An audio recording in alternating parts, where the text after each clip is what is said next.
क्या 60 की उम्र के बाद ड्राइविंग लाइसेंस को अलविदा कहना पड़ता है? या फिर अपनी वो 15-20 साल पुरानी यादों से भरी गाड़ी, क्या उसे स्क्रैप में देना ही एकमात्र रास्ता है?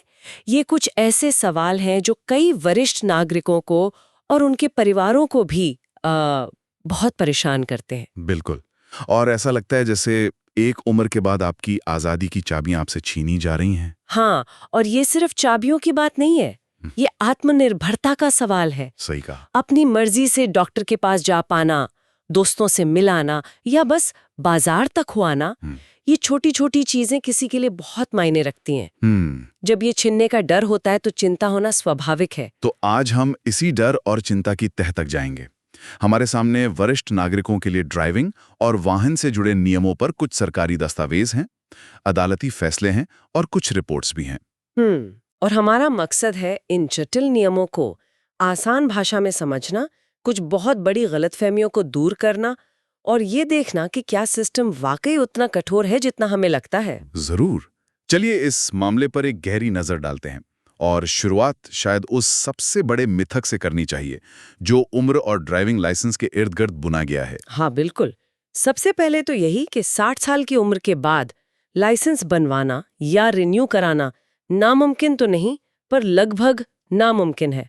हर कोई यही मानकर चलता है, पर क्या ये सच है? ये बिल्कुल सच नहीं है और ये हमारे सिस्टम की सबसे बड़ी और सबसे आम गलतफहमियों में से एक है। अच्छा। हाँ, यहाँ जो बात चौंकाने वाली है वो ये है कि मोटर वाहन अधिनियम 1988 में ड्राइविंग लाइसेंस पाने या रिन्यू कराने के लिए कोई भी अधिकतम आयु सीमा, मतलब कोई अपर एज लिमिट है ही नहीं। एक मिनट, ये तो बहुत बड़ी बात है।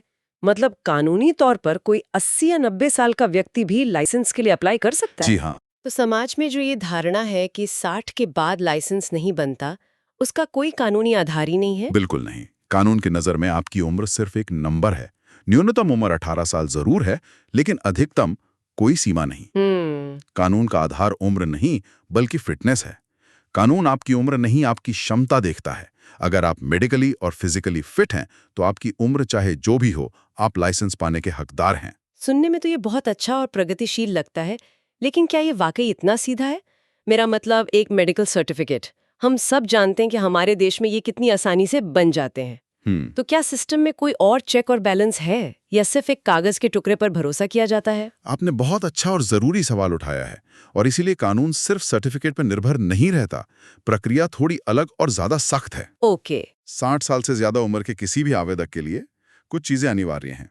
पहली चीज तो वही मेडिकल फिटनेस सर्टिफिकेट, जो एक रजिस्टर्ड मेडिकल प्रैक्टिशनर से लेना होता है। ठीक है। उन्हें लिख कर देना होता है कि आपकी नज़र ठीक है, आप शारीरिक और मानसिक रूप से सतर्क हैं और गाड़ी चला सकते हैं। ये तो हुआ पहला स्टेप। इसके बाद क्या? इसके बाद आता है सबसे महत्वपूर्ण स्टेप, जो आपके सवाल का जवाब है, फिजिकल ड्राइविंग टेस्ट। ओह, ड्राइविंग टेस्ट भी? हाँ, आपको आरटीओ में इंस्पेक्टर के सामने गाड़ी चलाकर दिखानी होती है। वे आपकी कंट्रोलिंग, जजमेंट और सड़क पर आपके रिएक्शन टाइम को परखते हैं। सिर्फ सर्टिफिकेट ले आना काफी नहीं है। मतलब अपनी ड्राइविंग क्षमता साबित करनी होगी। बिल्कुल। अच्छा, तो ये एक प्रैक्टिकल चेक है जो सुनिश्चित करता है कि ड्राइवर वाकई सक्षम है, और गाड़ी के बाकी कागजात जैसे आरसी, बीमा वगैरह? हाँ, वो तो सभी के लिए जरूरी हैं। आपकी गाड़ी की आरसी, बीमा और प्रदूषण प्रमाण पत्र, मतलब पीयूसी, वो एकदम अप टू डेट होने चाहिए। अगर ये तीनों शर्तें, मेडिकल सर्टिफिकेट, सफल ड्राइविंग टेस्ट और पूरे कागजात पूरी होती हैं, तो उम्र कोई बाधा नहीं है। यहाँ एक और सवाल मन में आता है।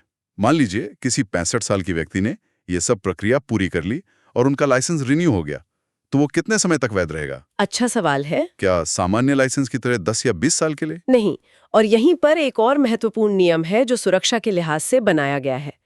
50 साल की उम्र के बाद और खासकर 60 के बाद जारी या रिन्यू किया गया कोई भी ड्राइविंग लाइसेंस सिर्फ 5 साल के लिए वैध होता है। सिर्फ 5 साल? इसका मतलब हर 5 साल में ये पूरी प्रक्रिया दोहरानी होगी? मेडिकल टेस्ट, ड्राइविंग टेस्ट, सब कुछ? जी हाँ, सब कुछ। इसका मकसद यही है कि नियमित अंतराल पर आपकी फिटनेस की जांच होती रहे। अच्छा, बिल्कुल फिट हो, लेकिन 5 साल बाद उसकी नज़र कमजोर हो जाए या रिएक्शन टाइम धीमा पड़ जाए। ये नियम ड्राइवर और सड़क पर मौजूद बाकी लोगों दोनों की सुरक्षा सुनिश्चित करने के लिए है। तो कुल मिला के लाइसेंस के मामले में संदेश साफ है। उम्र बस एक नंबर है, असली चीज फिटनेस है। और सिस्टम इस फिटनेस को हर 5 साल में परखना चाहता है। बिल्कुल। ये तो हुई ड्राइवर की फिटनेस की बात। लेकिन फिटनेस का यही सिद्धांत अब सिर्फ ड्राइवर पर नहीं बल्कि गाड़ी पर भी लागू हो रहा है ना? खासकर जब बात उन पुरानी गाड़ियों की आती है जो दिल्ली एनसीआर में एक बड़े भावनात्मक मुद्दे का कारण बनी। आपने बिल्कुल सही नब्ज पकड़ी है। ये मुद्दा सिर्फ कानूनी या पर्यावरणीय नहीं बल्कि बहुत ज्यादा भावनात्मक भी था। दिल्ली एनसीआर में प्रदूषण को नियंत्रित करने के लिए नेशनल ग्रीन ट्रिब्यूनल यानी एनजीटी ने अब कागज पर ये एक जरूरी कदम लग रहा था, लेकिन इसने हजारों लोगों की जिंदगी में भूचाल ला दिया। बिल्कुल। सोचिए कोई 72 साल के रिटायर्ड फौजी हैं जिन्होंने अपनी पहली सैलरी से एक मारुति 800 खरीदी थी। 25 साल से वो गाड़ी उनके परिवार का हिस्सा है। बच्चे उसी में स्कूल गए, परिवार उसी में घूमने गया। अब अचानक एक नियम आता है और कहता है कि इसे कबाड़ में दे दो। ये सिर्फ गाड़ी स्क्रैप करना नहीं है, ये उनकी यादों को, उनकी आजादी को स्क्रैप करने जैसा है। सही कहा। और अदालत ने शायद इसी भावना को समझा। जब ये मामला दिल्ली उच्च न्यायालय और फिर सर्वोच्च न्यायालय पहुंचा, तो अदालतों ने सिर्फ कानून के तकनीकी पहलुओं को नहीं देखा, उन्होंने मानवीय पक्ष को भी देखा। हाँ, उन्होंने इस मानवीय और भावनात्मक पक्ष को भी तवज्जो दी। उन्होंने माना कि कई वरिष्ठ नागरिकों के लिए उनकी गाड़ी सिर्फ एक मशीन नहीं, बल्कि उनके जीवन भर की कमाई, उनकी मेहनत और उनकी आत्मनिर्भरता का प्रतीक है। तो अदालतों में क्या किया? क्या उन्होंने एनजीटी के आदेश को पूरी तरह से रद्द कर दिया? नहीं, आदेश को रद्द नहीं किया, क्योंकि प्रदूषण एक गंभीर समस्या है और एनजीटी का इरादा सही था।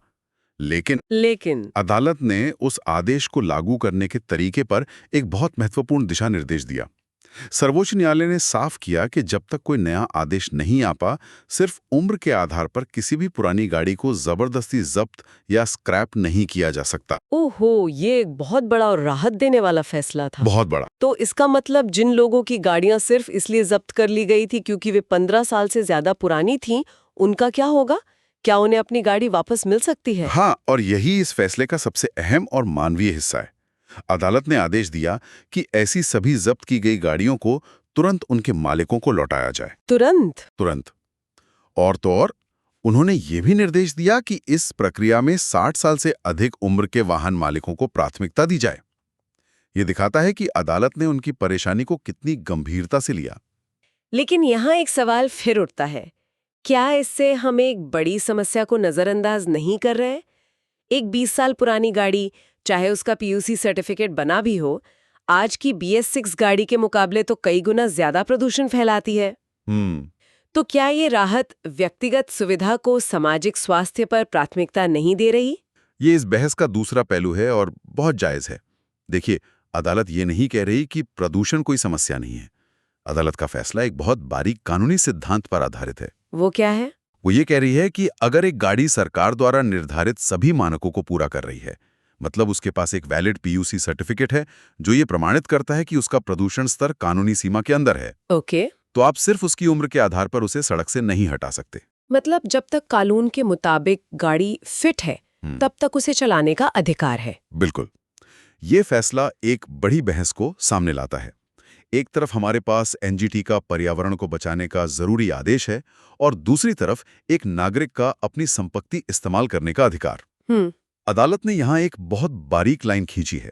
उन्होंने कहा कि नियम अपनी जगह हैं, लेकिन उसे लागू करने का तरीका मैकेनिकल या अमानवीय नहीं हो सकता। सही। अगर सरकार को लगता है कि पुराने वाहन ज्यादा प्रदूषण करते हैं, तो उसे प्रदूषण के मानक और सख्त करने चाहिए या बेहतर स्क्रैपेज पॉलिसी लानी चाहिए, ना कि कानूनी रूप से फिट गाड़ियों को जब्त करना चाहिए। ये वाकई एक संतुलन साधने वाला फैसला लगता है, जो पर्यावरण की चिंता और नागरिक के अधिकार दोनों का सम्मान करता है।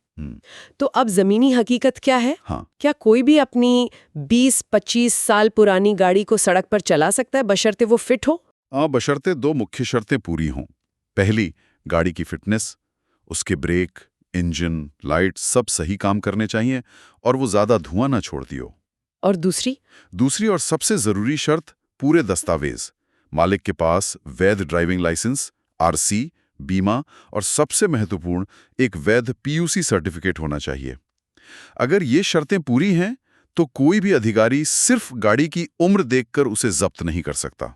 नियम और कानूनी राहत तो समझ आ गई, ये स्पष्ट है कि कानून वरिष्ठ नागरिकों के अधिकारों को पहचानता है, लेकिन इन नियमों का पालन करने के लिए सरकारी दफ्तरों यानी आरटीओ के चक्कर लगाना ही अपने आप में एक चुनौती है। हाँ, ये तो है। घंटों लंबी लाइनें, जटिल फॉर्म। तो क्या सिस्टम इस चुनौती को समझ रहा है? बिल्कुल समझ रहा है, और ये एक बहुत सकारात्मक बदलाव है जो पिछले कुछ सालों में देखने को मिला है। अब ध्यान सिर्फ नियम बनाने पर नहीं, बल्कि उन्हें लागू करने की प्रक्रिया को सुगम और मानवीय बनाने पर भी है। अच्छा, जैसे कि मुझे लगता है ज्यादातर लोगों को इनके बारे में पता भी नहीं होगा। शायद नहीं। जैसे आरटीओ में सीनियर सिटीजन कोटा होता है। Senior citizen quota. हाँ, कई वरिष्ठ नागरिक तकनीक प्रेमी नहीं होते। उन्हें ऑनलाइन अपॉइंटमेंट या स्लॉट बुक करने में बहुत दिक्कत आती है। ऐसे में वे सीधे आरटीओ जाकर इस कोटे का इस्तेमाल कर सकते हैं। ये सिर्फ एक कोटा नहीं है, ये इस बात को स्वीकार करना है कि ऑनलाइन सिस्टम हर किसी के लिए नहीं है। ये तो वाकई एक बड़ी राहत है। इससे दफ्तर में घंटों का इंतजार और बेवजह की भागदौड़ बच सकती है। बिल्कुल। और भी कुछ है। और क्या? बिहार जैसे राज्यों ने एक बहुत ही अनोखी और अच्छी पहल की है। वहाँ वरिष्ठ नागरिक अपनी गाड़ी पर एक विशेष वरिष्ठ नागरिक स्टिकर लगा सकते हैं। स्टिकर? उसका क्या फायदा? फायदा ये है कि सड़क पर ट्रैफिक पुलिस या दूसरे ड्राइवर्स उन्हें पहचान सकें, बेवजह हॉर्न न बजाएं, थोड़ा धैर्य रखें और उनके प्रति सम्मानजनक व्यवहार करें। ये एक छोटा लेकिन बहुत प्रभावी कदम लगता है। ये सड़क पर एक तरह का मौन संवाद स्थापित करता है कि इस गाड़ी में कोई बुजुर्ग है, कृपया थोड़ा सब्र रखें। सही कहा। हमारे जैसे भीड़-भाड़ वाले और शोर-शराबे वाले ट्रैफिक में इसकी बहुत जरूरत है। और भविष्य की दिशा भी इसी सुविधा की ओर है। कुछ शहरों में आरटीओ से जुड़ी सेवाएं जैसे दस्तावेज जमा करना या लर्निंग लाइसेंस के लिए आवेदन, इन्हें डोर स्टेप सेवाएं बनाकर घर पर ही उपलब्ध कराने पर काम हो रहा है, ताकि दफ्तर आने जाने की परेशानी से ही मुक्ति मिल जाए। एग्जैक्टली। तो कुल मिलाकर इन सभी उपायों का मकसद सिर्फ नियम बनाना नहीं है, बल्कि एक ऐसा माहौल, एक ऐसा इकोसिस्टम बनाना है जहां वरिष्ठ नागरिक आत्मनिर्भर, सुरक्षित और आत्मविश्वासी महसूस करें। बिल्कुल। इन सभी पहलों का सामूहिक उद्देश्य यही है कि वरिष्ठ नागरिक एक सम्मानजनक और सुविधाजनक जीवन जी सकें, जिसमें उनकी आवाजाही की स्वतंत्रता, उनकी मोबिलिटी बनी रहे। तो आज की इस पड़ताल से कुछ बातें बिल्कुल साफ हैं। पहली, ड्राइविंग लाइसेंस के लिए कोई अधिकतम उम्र सीमा नहीं है, बस आपकी फिटनेस जरूरी है। हाँ, जिसे हर 5 साल में साबित करना होगा। दूसरी, 60 के बाद लाइसेंस हर 5 साल के लिए ही रिन्यू होता है, जो एक जरूरी सुरक्षा उपाय है। और तीसरी और शायद सबसे बड़ी राहत, कि आपकी पुरानी यादों से भरी गाड़ी अगर फिट है और उसके कागजात पूरे हैं, तो उसे सिर्फ उम्र के कारण जब्त या स्क्रैप नहीं किया जा सकता। बिल्कुल। हाँ, और ये चर्चा एक अहम सवाल भी उठाती है कि कैसे हम प्रदूषण नियंत्रण जैसे जरूरी सामाजिक लक्ष्यों और नागरिकों के व्यक्तिगत अधिकारों और भावनात्मक जरूरतों के बीच एक बेहतर संतुलन बना सकते हैं। अदालती फैसला इसी संतुलन की दिशा में एक बहुत महत्वपूर्ण कदम है, जो बताता है कि नियमों को विवेक और सहानुभूति के साथ लागू किया जाना चाहिए। ये सभी नियम और सुविधाएं आत्मनिर्भरता बढ़ाने के लिए हैं, इसमें कोई शक नहीं। पर यहाँ एक बात सोचने पर मजबूर करती है। क्या? या फिर गाड़ियों में आने वाले एडवांस्ड ड्राइवर असिस्टेंस सिस्टम, ये सब उनकी आवाजाही की स्वतंत्रता को और कैसे बदल सकते हैं, खासकर उन लोगों के लिए जो किसी भी कारण से, चाहे स्वास्थ्य हो या इच्छा, अब खुद ड्राइव नहीं कर सकते। ये एक बहुत ही प्रासंगिक सवाल है। शायद भविष्य का असली समाधान सिर्फ व्यक्तिगत कारों के नियमों में नहीं, बल्कि एक ऐसी समावेशी परिवहन प्रणाली बनाने में है जो हर उम्र और हर क्षमता के व्यक्ति की जरूरतों को पूरा कर सके। एक ऐसा सिस्टम जहां कार चलाना एक विकल्प हो, मजबूरी नहीं।